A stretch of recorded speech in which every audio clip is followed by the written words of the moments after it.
Et donc, la frustration de cette jeunesse est grandissante et n'est pas tout à fait nouvelle. C'est une jeunesse aussi qui n'a connu que Blaise Compaoré finalement au pouvoir. Qui n'a connu que Blaise Compaoré au pouvoir, et vous faites bien de le signaler, parce que aussi c'est une jeunesse qui par contre vit avec l'icône de révolutionnaire de Sankara, et qui représente...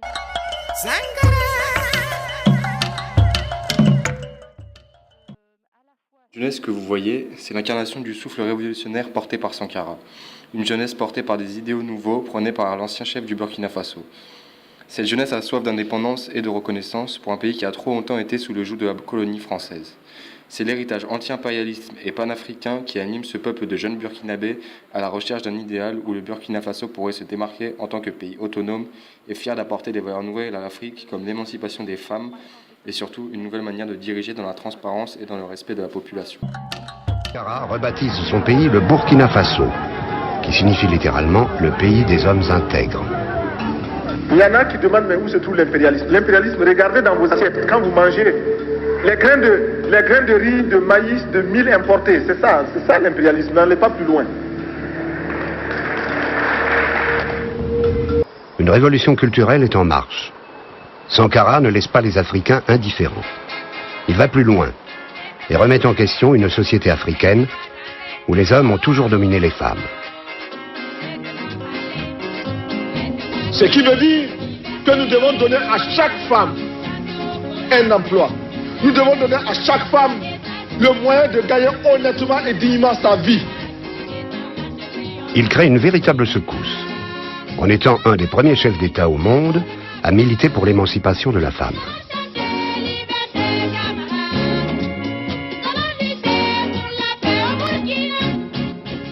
Les chefs d'État présents à Vittel sont à la tête de leur pays depuis plus de 20 ans et tiennent allégeance à l'ancienne métropole.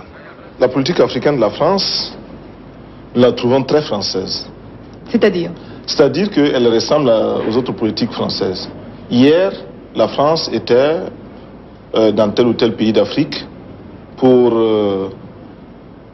soit maintenir un chef, un dirigeant éventuel, soit pour débarquer d'une caravelle, un autre que l'on emportait avec soi. Aujourd'hui encore, la France procède ainsi. Instaurer la révolution, même avec l'appui du peuple, n'est pas toujours facile. Sankara fait face à de nombreux problèmes dans son exercice du pouvoir, de par les nombreux ennemis, notamment en Occident, qu'il a pu se créer à travers ses idées novatrices, mais aussi au sein même de son pays, avec son fidèle ami Blaise Compaoré, qui finira par le trahir en l'assassinant. Les idées néocolonialistes. C'est l'occasion pour la droite française de renouer le contact avec les présidents de son réseau et de reprendre le dessus dans la gestion des affaires africaines. Félix Houphouët-Boigny, le président ivoirien, digne représentant de cette coopération France-Afrique, instrumentalisé par le réseau de Foccart, voit venir l'occasion de se débarrasser de la révolution burkinabé. Et l'homme qui était chargé du lien, du contact avec le président Houphouët-Boigny, c'était Blaise Compaoré. Et il est apparu assez rapidement que c'était son dauphin. Il n'aimait pas du tout Sankara, qui était un homme incontrôlable, imprévisible, dans un pays... Maître étalon.